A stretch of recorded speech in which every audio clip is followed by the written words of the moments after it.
Hi guys, Assalamualaikum warahmatullahi wabarakatuh. Welcome back again to my channel. Okey, hari ini kita akan react tentang pembahasan Indonesia yang telah menstop ataupun ingin menstop para TKI untuk pergi ke Indonesia ya. Apakah kelanjutan beritanya? Mungkin langsung saja kita boleh cek di Kompas TV ya. Tanpa berlama-lama lagi, mari kita lihat pembahasan daripada channel yang aku petik daripada Kompas TV ya guys.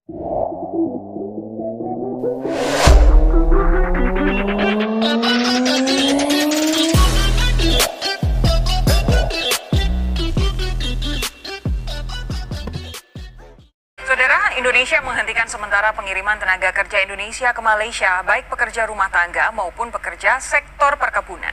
Kementerian Luar Negeri Indonesia menyebut keputusan ini akibat Malaysia melanggar nota kesepahaman yang ditandatangani pada April 2022. Pemerintah Indonesia menyayangkan tindakan Malaysia yang melanggar kesepakatan antara dua negara, bahkan disaksikan oleh Presiden Joko Widodo dan Perdana Menteri Malaysia Ismail Sabri Yaakob 1 April 2022 yang lalu. Parah Direktur guys. Perlindungan Warga Negara Indonesia dan Badan Hukum Indonesia Kementerian Luar Negeri Yuda Nugraha menyebut Malaysia masih menerapkan sistem rekrutmen melalui internet yang tidak ada dalam nota kesepahaman kedua negara. Yuda menambahkan, perekrutan secara online ini membuat pekerja migran Indonesia rentan dieksploitasi. Rupanya masih online ya guys.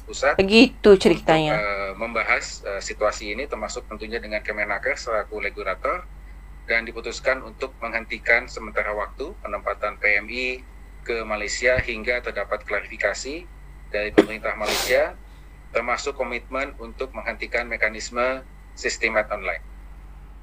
Indonesia membekukan sementara pengiriman pekerja migran ke Malaysia karena Kuala Lumpur tidak menghormati MOU yang ditandatangani 3 bulan lalu. Apa saja bukti pelanggaran yang dilakukan Malaysia? Bagaimana pula nasib pekerja migran Indonesia di Malaysia? Saya akan bahas bersama Duta Besar Republik Indonesia untuk Malaysia, Hermono. Pak Hermono, selamat malam. Pak Hermono. Selamat malam. Dari Kementerian Luar Negeri, Pak Yuda firm sekali. Ada pelanggaran di situ, kemudian ada nota kesepahaman yang tidak ditaati, kemudian ada moratorium. Apa bukti pelanggaran dari komitmen ini sehingga Indonesia bisa sangat firm soal ini? Ya, pertama begini, mungkin backgroundnya sedikit ya. Jadi selama ini kan banyak sekali pekerja domestik kita yang menjadi korban eksploitasi yang bertahun-tahun tidak dibayar, sampai 17 tahun tidak dibayar pun ada ya. Ada yang dibuang di jalan dan lain-lainnya. Nah, ini kita melihat harus dihentikan. Dan salah satu instrumen yang kita ingin gunakan untuk mengurangi setidaknya adalah dengan MOU itu yang ditandatangani pada tanggal 1 April 2022.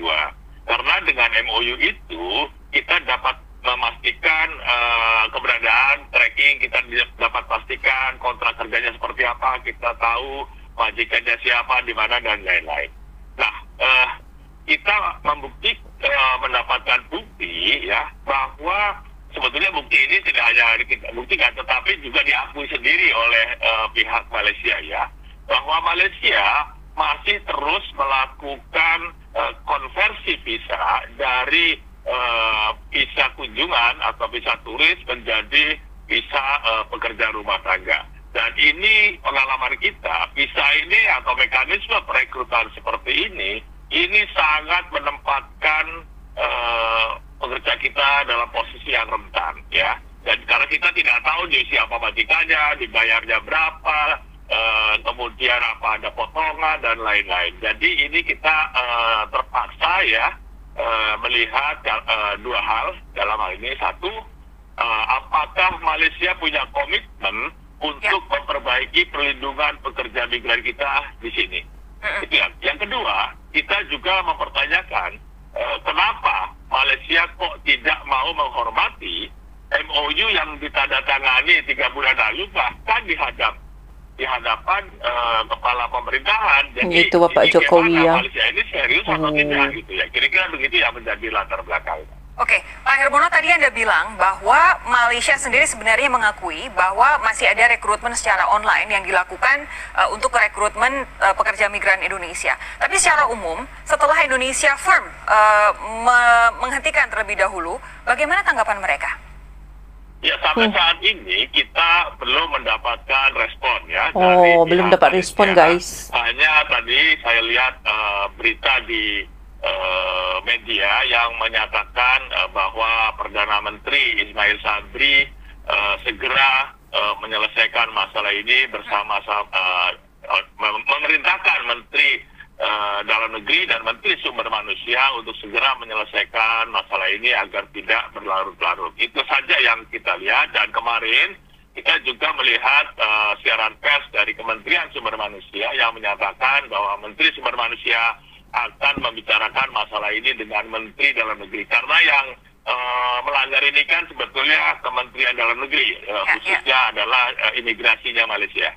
Oke, nah ketika MOU itu sudah ditandatangani pada tanggal 1 April sampai dengan saat ini pemerintah Indonesia menghentikan sementara, ini kan pasti sudah ada proses rekrutmen yang dilakukan secara online itu. Nasib mereka, nasib para pekerja migran, calon pekerja migran Indonesia yang sudah terlanjur mendaftar ini secara online bagaimana, Pak Dubes? Online di sistemnya Malaysia atau online yang one channel system? Keduanya. Jadi kalau yang one channel system yang sesuai dengan kesepakatan MOU, saat ini belum ada yang berangkat. Okay. Yang diproses pun baru 16. Ya. Nah, sementara itu yang diproses melalui konversi visa kita ini tidak tahu, ya. Yang tahu hanya imigrasi Malaysia saja. Berapa orangnya, siapa majikannya, siapa PMI-nya, tidak ada yang tahu. Kementerian Sumber Manusia pun tidak tahu, karena ini yang tahu hanya Immigration Malaysia saja. Kita sama sekali tidak mengetahui berapa jumlahnya, tetapi kita yakin kita punya bukti bahwa perekrutan melalui konversi visa dengan sistem made online ini terus berjalan, ya, dan ini yang sangat kita sayangkan, ya, karena ini jelas-jelas dicerai lah, ya. Tapi begini, bagaimana? Memang susah untuk menelusuri ketika ada pekerja migran Indonesia yang sudah terlanjur mendaftar dan sudah terlanjur diproses di sana. Tapi bagaimana cara pemerintah Indonesia supaya paling tidak sebanyak-banyaknya orang ini bisa terlindungi dan nasibnya jelas begitu? Ya, jadi begini ya skenario. Sebetulnya kita sudah pernah sampaikan bahwa kita minta data PMI kita yang sektor domestik yang direkrut melalui sistem online. Jumlahnya ada sekitar 7.400-an, ya. Itu jumlahnya. Kemudian sampai saat ini memang kita belum diberi. Tetapi nanti kita akan mengeluarkan suatu kebijakan, ya, bahwa KBRI tidak akan memperpanjang paspor mereka apabila mereka tidak dilengkapi dengan kontrak kerja yang di-endorse oleh KBRI. Tidak diperpanjang, karena ini guys. adalah sesuai dengan kesepakatan dalam MOU. Oke.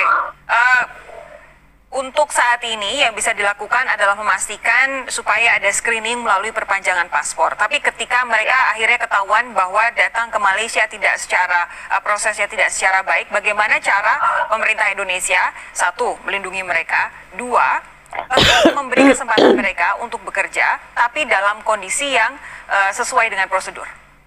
Ini menjadi masalah karena kita nggak tahu. Oke. Ini menjadi yang Ya, benar sekali, ya. Kita adalah ini. Kita tidak Ada tahu benarnya. informasi sama sekali mengenai keberadaan mereka. Kita tidak tahu mereka itu digaji berapa. Kita tidak tahu mereka itu ada kasih libur atau tidak. Tidak tahu siapa majikannya. Tidak tahu di mana bekerjanya. Jadi kita ini sebetulnya hanya mengandalkan goodwill dari pihak Malaysia. Apakah mereka mau men-share kepada kita data yang sekitar 7.000-an itu, ya, yang direkrut melalui sistem online. Oke, Pak Hermono, terakhir, apakah moratorium ini atau penghentian sementara ini bakal dilakukan sampai Malaysia betul-betul kembali pada komitmen mereka sesuai dengan MOU yang ditandatangani di depan Pak Jokowi dan juga Perdana Menteri Malaysia, atau jangan-jangan hanya ada batasan tertentu? Tidak, ya, jadi sesuai dengan keputusan pemerintah yang sudah dikoordinasikan di Jakarta, KMLU dengan Kemnaker dan juga dengan KBRI, kita akan hold ini sampai ada jaminan dari pemerintah Malaysia bahwa Malaysia akan memenuhi ketentuan-ketentuan yang sudah disepakati dalam MOU. Oke, ini juga tentunya harus jadi perhatian masyarakat Indonesia. Siapapun yang ingin menjadi pekerja migran Indonesia, pastikan prosedurnya memang sesuai hukum, karena disitulah letak di mana pemerintah Indonesia bisa melindungi warga negara Indonesia yang jadi pekerja migran. Setuju ya, guys. Pak Hermono, terima kasih. Sekali, Pak. Terima kasih sudah bergabung bersama kami. Sapa Indonesia Malam, sehat terus ya Pak ya. Itu tadi kita lihat ya pembahasan di Kompas TV sebentar tadi. Kita juga dapat gambaran ya bahawa Indonesia mungkin hanya menstop pekerja TKI ini untuk sementara waktu, dan juga prosedur-prosedur yang harus dilaksanakan mengikut sesuai dengan maksudnya mengikut peraturan yang tertentu agar para TKI ini dapat dilindungi dan dapat keadilan yang penuh. Jadi kalau mengikut jalur yang salah, mungkin nasib para TKI ini tidak akan dapat dibela begitu. Itu yang dapat aku faham ya daripada situasi dan juga pembahasannya tadi. Bagaimanakah menurut kalian? Adakah perlu TKI ini memang akan di stop di Malaysia sahaja ataupun bagaimana, dan apakah tanggapan kalian? Ada yang masih memerlukan untuk mereka bekerja di Malaysia kerana kontrak mereka juga tu ada yang belum juga habis ya begitu. Jadi mungkin ini adalah khas untuk mereka yang akan berencana untuk pergi sana ataupun sudah mendatangani prosedur-prosedur yang mereka ingin pergi ke Malaysia gitu guys. Jadi mungkin kita akan lanjutkan ya berita ini apabila kita mendapat berita dan info yang terbaru ya guys. Jadi aku harap kita dapat berjumpa lagi di next video guys. Assalamualaikum warahmatullahi wabarakatuh.